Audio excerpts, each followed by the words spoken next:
bendiciones, te habla tu hermano y amigo de siempre, el pastor Carlos Bermúdez, de la Iglesia de Dios Huerto de Riego. Saludos cordiales a todos los ministros de nuestra iglesia y a la iglesia en general. El Salmo 91, versículo 9 dice la Escritura: porque ha puesto a Jehová, que es mi esperanza, el Altísimo por tu habitación, no te sobrevendrá ningún mal, ni plaga tocará tu morada. Te invito a que oremos. Amantísimo Dios y Padre de nuestro Señor Jesucristo, Dios de eterna gloria, soberano, el único Dios que hay entre el cielo y la tierra. Tu palabra declara que hace salir el sol para buenos y para malos, para justo e injusto. Señor, y yo te pido que en esta hora, a través de estas ondas etéreas, cada vida, cada familia sea edificada con tu palabra, que fluya tu palabra en nuestros corazones, y como siempre te pido que hagas resplandecer tu rostro sobre cada familia a lo largo y lo ancho de nuestra nación. Te doy gracias por escuchar esta oración, sellar estas palabras en Cristo Jesús, Señor nuestro. Amén, Señor. Amén, amén, amén. Queremos primeramente felicitar a todos los líderes eclesiásticos que nos hemos unido al Estado para trabajar juntos por nuestro pueblo, nuestra ciudad y nuestra nación.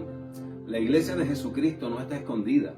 Más bien nosotros estamos trabajando unidos para contener la propagación de un virus infectocontagioso. Las noticias alarmistas, sabemos las últimas noticias constantemente que se están dando, y yo quiero dejarte saber que yo les llamo las noticias alarmistas porque hablan siempre de contagio, siempre hablan de las muertes, hablan de las cuarentenas, pero no hablan del avance y el progreso que nuestra nación está teniendo. ¿Qué está haciendo la Organización Mundial de la Salud? Mira, hay 14 naciones que han estado trabajando unidas, y entre las 14 naciones, 3 naciones ya tienen la vacuna, que es Estados Unidos, China y Rusia. Estados Unidos, ya como te dije en el mensaje anterior, la aprobaron en seres humanos, y hay 44 personas más que también ya están en espera para hacerse la prueba. También China lo está experimentando, su parte clínica experimental en seres humanos. Rusia está trabajando con los animales. Pero quiero dejarte, Iglesia de Jesucristo, que sigamos orando juntos, que nos mantengamos orando por nuestro pueblo, nuestra ciudad y nuestra nación, manteniendo siempre nuestra fe y nuestra confianza en el eterno y soberano Dios. El salmo que acabamos de leer dice: el que habita al abrigo del Altísimo morará bajo la sombra del omnipotente Dios. Este es el versículo 1. Así que el versículo 1 de este salmo comienza dando una palabra de protección, de amor y de cuidado, de garantía de seguridad de lo que Dios tiene reservado para aquellos que habitan en Él. El que habita no es aquel que busca a Dios en los momentos de desesperación, el que busca a Dios en medio de los problemas, o el que busca a Dios para silenciar la voz de la protesta de su conciencia, o busca a Dios sencillamente por 15 o 10 minutos diarios. El que habita no es aquel que es un ave de paso en su reino, es aquel que permanece, es aquel que tiene una relación con Dios continua, constante y perseverante. Es aquel que siempre tiene tiempo para Dios, separa tiempo para Dios. Es aquel que siempre atesora la palabra de Dios en su corazón. Es el que guarda la palabra de Dios y la hace viva y eficaz en su vida, en su estilo de vida. Es aquel que no guarda resentimiento en su corazón. Es aquel que bendice y no maldice. Es aquel que perdona al que le ha traicionado. Así que es bien importante: el que habita al abrigo del Altísimo morará bajo la sombra del Omnipotente. Una vez que nosotros entendamos esto, una vez que estemos conectados con esta relación íntima y profunda con Dios, entonces tendremos la protección de Dios, tendremos el cuidado de Dios. Dios se encargará de guardar nuestra entrada y nuestra salida. Dios se encargará que en nuestra vida nuestros pies no resbalen. Él hará nuestros pies como de sierva para que estemos firmes sobre nuestras alturas. Él estará muy pendiente que nuestros pies no caigan en la vida. Así que estamos hablando que en el versículo 2 hay una declaración poderosa, porque dice: diré yo a Jehová. Es una declaración en fe poderosa. Estamos hablando de 4 elementos muy importantes, porque él declara: 1, diré que Dios es mi Dios, que Jehová es mi Dios. 2, que Él es nuestra esperanza. La esperanza de la iglesia no está en ningún sistema de gobierno humano. Nuestra esperanza está en nuestro Salvador Jesucristo. 3, Él es nuestro castillo, Él es nuestra esperanza, Él es nuestra fortaleza. 4, en Él confiamos. En Él está nuestra confianza. En el versículo 3 dice, Él te liberará del lazo del cazador y de la peste destructora. Yo quiero hacer énfasis en lo que es el lazo del cazador, porque el lazo del cazador es el lazo que nos conecta con las tinieblas, es el lazo que nos mantiene en un ambiente de retroceso, en un ambiente de estancamiento.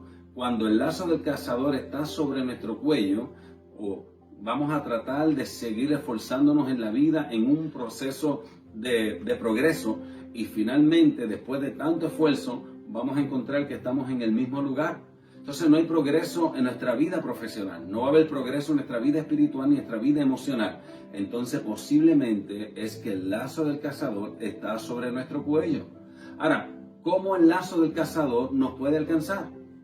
Nos alcanza cuando murmuramos de otras personas. Nos alcanza cuando tenemos envidia de otras personas. Nos alcanza cuando deseamos el mal a otras personas. Nos alcanza cuando retenemos ofensa en nuestros corazones, cuando hay en nuestros corazones resentimiento, o cuando causamos división y contienda dentro de una iglesia, o cuando hablamos del hombre de Dios, o cuando criticamos de aquella iglesia por la cual salimos. Entonces el lazo del cazador está sobre nuestro cuello, y aunque quizás perseveremos en una iglesia, estamos conectados con las tinieblas. Ahora, la pregunta bien importante que te hago es, ¿a quién no alcanza el lazo del cazador? Aquellos que reconocen que Jehová es su Dios, aquellos que han puesto en Jehová su esperanza, aquellos que han puesto en Jehová su plena confianza. En medio de las circunstancias adversas, siempre su fe se mantiene viva y eficaz en la garantía de seguridad de su Dios. Ahora, el versículo 9 y 10 dice, por cuanto has puesto a Jehová, que es mi esperanza, al Altísimo por tu habitación, no te sobrevendrá ningún mal, ni plaga tocará a tu morada. Entonces aquí vemos dos puntos muy importantes de la iglesia de Jesucristo. Uno, no te sobrevendrá ningún mal. Segundo, ni plaga tocará tu morada. Entonces cuando hablamos del mal que no nos alcanzará, estamos hablando de algo espiritual. Estamos hablando de una fuerza a la cual las Escrituras nos enseñan que nuestra lucha no es contra carne ni sangre, que nuestra lucha es contra principados, potestades y gobernadores de las tinieblas. Primera de Juan 5:18 dice, sabemos que todo el que ha nacido de Dios no practica el pecado, pues aquel que fue engendrado por Dios, Dios le guarda y el maligno no le toca. O sea, no te puede tocar porque está bajo el amparo, el abrigo de nuestro Dios, porque ha sido engendrado.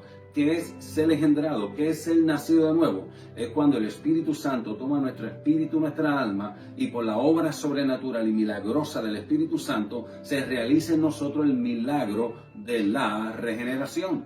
Así que estamos hablando el cuidado y la protección de Dios, pero también dice, ni plaga tocará tu morada.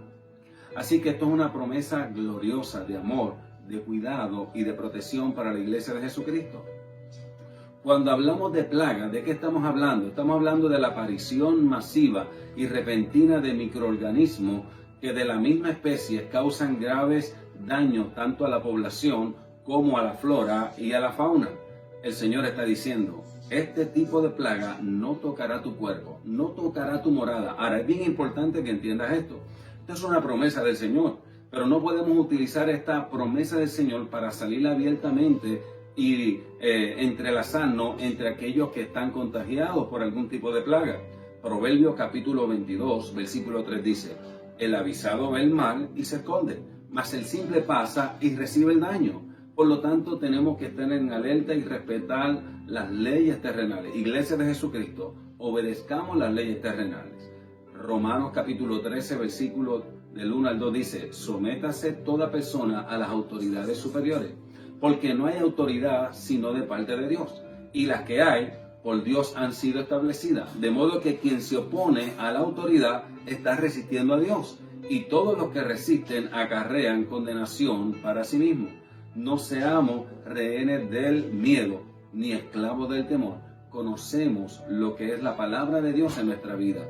Por eso el versículo 15, el 16 dice, me invocará y yo le responderé, con él estaré en la angustia, lo libraré y lo glorificaré, lo saciaré de larga vida y le mostraré mi salvación. Así que son 5 elementos bien importantes en estos 2 versículos. 1, con Él estaré en la angustia. Sabemos que son tiempos angustiosos, momentos difíciles que está atravesando, no solamente nosotros, esto es a nivel mundial, pero el Señor nos ha prometido que estará con nosotros en la angustia. Segundo, nos saciará de larga vida. No tienes que tener temor a la muerte o a la circunstancia. Tienes la garantía de seguridad de la promesa del Señor en nuestros corazones, en tu espíritu y en todas las actividades de tu ser. Tercero, dice que Él te librará y te glorificará. O sea, Él nos exaltará cuando fuera el tiempo. Cuarto, invocaremos su nombre y Él nos responderá. Y quinto, nos mostrará lo que es la esencia de la salvación. El versículo 14 es bien importante que entendamos esta palabra, porque dice, por cuanto en mí ha puesto su amor. Así que es bien importante el nivel de amor que nosotros tengamos hacia Dios. ¿Cuál es la prioridad de Dios en nuestra vida? Si Dios se ha entronizado en nuestros corazones. Quiero dejarte saber que el Señor le probó a Abraham, porque Abraham tenía 2 hijos. Mas sin embargo, Dios le dijo, dame tu único hijo, el único que ama. Pero él tenía 2. ¿A quién se refería Jehová? Se estaba refiriendo a Isaac, porque Isaac ocupó en el corazón de Abraham el puesto que le correspondía a Dios. O sea, Abraham amó más a Isaac que a Dios. Entonces Dios se lo pidió en sacrificio, pero Dios no está de acuerdo con el sacrificio humano. Por lo tanto, era una prueba para que él decidiera quién era la prioridad en su vida. Por eso Dios tiene que ser todo, el todo y por el todo en nuestra vida, porque en Él somos, en Él nos movemos y en Él caminamos. En Mateo capítulo 22, versículo 37 dice, Jesús le dijo, hablando con un hombre, dijo, amarás al Señor tu Dios con todo tu corazón, con toda tu alma y con toda tu mente. Nuestra prioridad debe ser el Señor en nuestra vida. Por eso el versículo 14 dice, le pondré en alto y por cuanto ha conocido mi nombre. Así que primero me pondré en alto porque yo le amo. Segundo, por cuanto he conocido su nombre, entonces bien importante esta palabra, porque tenemos que conocer el nombre del Señor. El conocer el nombre del Señor tiene que ser conocido por medio del Espíritu Santo. Porque cuando tú invocas el nombre de Jesús y no es por el Espíritu Santo, estamos invocando el nombre de cualquier hijo vecino. Quizás tu vecino se llame Jesús, el mecánico, el bodeguero de la esquina quizás se llame Jesús. Estarías llamando a cualquier persona que tenga el nombre de Jesús. Mas sin embargo, cuando lo mencionas por el poder del Espíritu Santo, Jesús entra en escena. Por eso en 1 Corintios capítulo 12, versículo 3 dice, nadie puede llamar a Jesús Señor si no es por el Espíritu. Por eso dice que me pondré en alto por cuanto he conocido su nombre. Es bien importante no utilizar el nombre de Jesús como un amuleto o como un fetichismo, sino utilizar el nombre de Jesús porque lo conoce y lo menciona por el poder del Espíritu Santo. Y finalmente dice el versículo 14, por cuanto en mí ha puesto su amor, yo también te libraré. Él te librará, iglesia de Jesucristo. Pronto saldremos de esta situación. Le pondré en alto por cuanto ha conocido mi nombre. En esta hora quiero que oremos y sigamos manteniéndonos unidos siempre que la iglesia de Jesucristo, la iglesia de Puerto Rico, estamos orando de 7 a 8 todos los días, de domingo a domingo. Nos mantenemos en contacto y orando. No te rindas, iglesia de Jesucristo, estate pendiente para los próximos mensajes que estaremos hablando, ministrando a través de esta sonda etérea. Sigamos hacia adelante, siempre adelante, avanzando en el reino de Dios. Bendiciones.